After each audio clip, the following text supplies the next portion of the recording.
안녕하세요. 미북이입니다. 지금 시장 상황 매우 안 좋습니다. 시장에 호재는 없고 악재만 가득한 상황인데 SOXL 기준으로 어떻게 대응하면 좋을지 설명드리려고 합니다. CPI 먼저 말씀드리면 어제 발표한 CPI가 8.6%가 나왔어요. 예상치인 8.3%보다 0.3%나 상회한 결과입니다. 이게 얼마나 높게 나온 거냐면 이게 CPI 발표하기 전에 월가에서 예상하고 있었던 수치들이에요. 예상치인 8.3%를 기준으로 의견차가 팽배했는데 가장 높은 예상치가 그래도 8.5% 정도였어요. 저도 채널 커뮤니티에 CPI 관련해서 말씀드린 게 디램 가격이랑 비료 가격 그리고 운송 비용이 정점 찍고 내려오고 있고 유가도 최근에 폭등한 거라서 아무리 높게 나와봐야 예상치인 8.3%에 비해 0.1이나 0.2% 정도 차이 나지 않을까 생각했었습니다. 근데 모든 예상치를 뛰어넘고 이번에 8.6%가 나온 거예요. 이렇게 되면 연준 입장에서 금리 인상 속도에 힘을 실을 수밖에 없어요. 시장이 당연히 악재입니다. 이건 아무도 예측하지 못했던 결과고 이렇게 된 이상 대응하셔야 됩니다. 지금 같은 변동성 장세에서는 가만히 있는 것보다 대응하시는 게 훨씬 리스크 관리 측면에서 유리해요. 왜 그런지 설명 한번 드릴게요. 이거 보시면 이게 셰넌의 도깨비라는 이론이에요. 70년 된 이론인데 아직도 회자되는 굉장히 유명한 이론입니다. 이걸 제가 왜 보여드리냐면은 이 이론의 전제가 변동성 장세예요.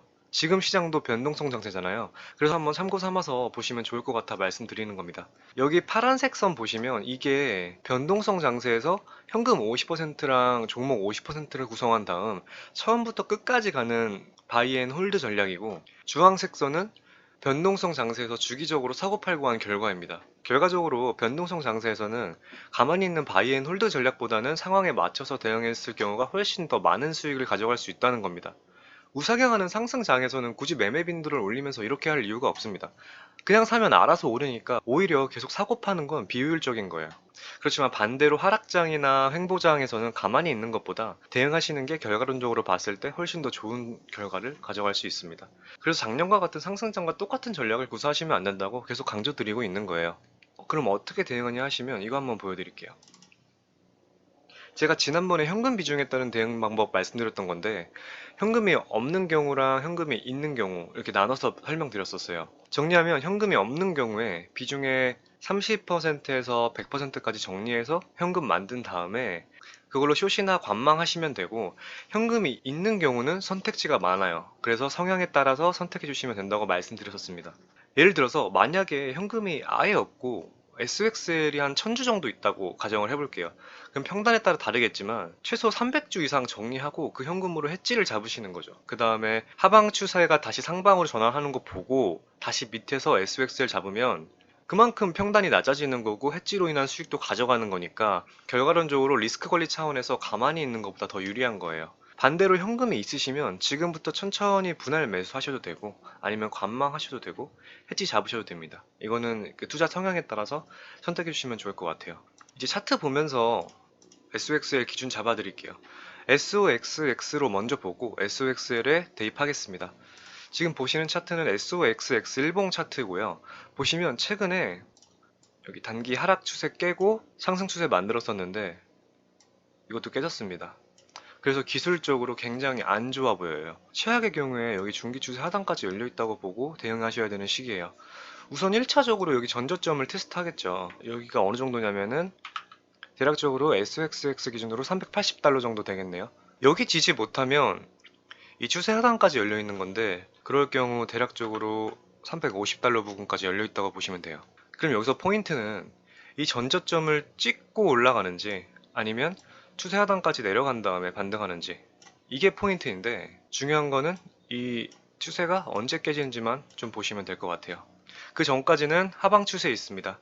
한 가지 주의해야 하는 점이 역 커벤핸들 패턴인데 이거 간략하게 말씀드리면 커벤핸들이라는 패턴이 있어요. 약 이런 식으로 여기를 뚫고 이렇게 올라가는 패턴인데 이 모양이 컵이랑 손잡이 같다고 해서 컵앤핸들이라고 하고요. 기본적으로 강세장에 이런 패턴이 자주 나옵니다. 이 컵앤핸들 패턴을 반대로 하면 이런 식으로 나오는데 이게 역 컵앤핸들 패턴이에요. 저는 이 패턴이 나올 가능성도 충분히 있다고 생각해요. 약세장이라는 전제 조건도 맞고요. 제가 방금 추세 설명드렸잖아요. 역 컵앤핸들 패턴일 경우 전저점을 이런 식으로 그려질 텐데 여기 전저점을 깨고 상승하는 것까지는 동일하지만 결국 다시 하방으로 내리찍는 패턴이기 때문에 전저점을 터치하고 이 패턴이 나올 수도 있으니까 그것만 염두에 두시고 대응해 주시면 좋을 것 같습니다. 살짝 반등이 역커브 핸들 패턴으로 거짓 반등일 가능성이 충분히 있어요. 그리고 보시면 중기 추세 중간 부분에도 좀 걸쳐 있기 때문에 이것도 같이 보겠습니다. 그럼 이제 전저점인 380달러 부근이라 최악의 경우인 350달러 부근 SXL 가격으로 보면 어떻게 되는지 한번 볼게요. 전저점까지 해서 지금 기준으로 한 2.5%, 그 다음에 10% 정도 괴리가 있는데 SXL로 대입하면 한 7%랑 30% 정도 되니까 여기랑 여기 이렇게 되겠네요. SXL 기준으로 17달러, 그 다음에 13달러 이렇게 형성이 됩니다. 그래서 우선 전저점에서 어떤 식의 퍼포먼스를 보여줄지 지켜보신 다음에 지금 상황으로 보면은 깨질 가능성이 큰 상황이니까 SXL 기준으로 13달러 부분까지 열려있다고 보고 대응하시면 좋을 것 같아요. 제가 상황을 보면서 계속 말씀드리겠지만 지금 대내적인 시장 상황이랑 차트 종합적으로 보면서 대응하시는 게 리스크 관리 차원에서 가장 좋은 방법이라고 생각합니다. 이번 CPI 결과도 충격적이지만 제가 더 큰 문제라고 생각하는 건 다음 달 CPI 결과예요. 왜냐하면 이번 달 물가 반영치가 다음 달에 나오는데 이번 달 유가 폭등으로 인해 분명히 다음 달 CPI에 어떤 식으로든 반영이 될 텐데 그게 걱정입니다. 그리고 또 어제 증시 하락을 부추긴 요인이 10년물 금리와 2년물 금리의 폭등이 있었는데 둘 다 엄청난 수치로 올랐어요. 그중에 2년물 금리의 상승세가 더 눈에 띄어서 다시 장단기 금리 차가 좁혀졌습니다. 이렇게 모든 매크로 이슈들이 악재만을 만들고 있고 기술적으로도 상승 추세를 큰 거래량으로 이탈하면서 안 좋은 상황이에요. 호재가 없다면 증시는 다시 전저점을 테스트할 확률이 높기 때문에 리스크 관리 차원에서 포트폴리오 재구성이 필요하다고 생각합니다. 분명 안 좋은 상황인 건 맞지만 반등하면 언제 그랬냐는데 무섭게 올라오는 게 주식이에요.